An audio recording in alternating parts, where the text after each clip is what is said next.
नाज़रीन रिपोर्ट शामिल कंदासीं मोरो मां जानी जुमानी जी रिपोर्ट आहे त NRSP बैंक के नाले ते मुबैना फ्रॉड कंदड़ टिन जवाबदारनि के गिरफ़्तार करे केस दाख़िल कयो वियो आहे।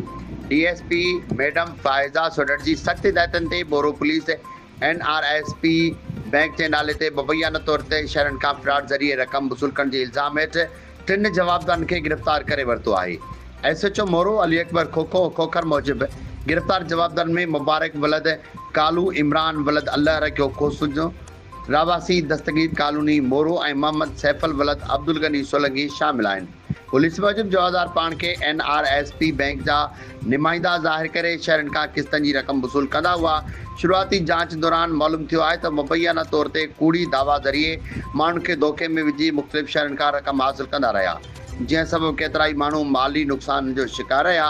SHO अली अकबर खोखर मूजिब टिनी जवाबदारनि ख़िलाफ़ क्राइम नंबर 317/2026 तहत पाकिस्तान पेनल कोड PPC जे दफ़ा 353 420 हेठि केस दाख़िल कयो वियो आहे।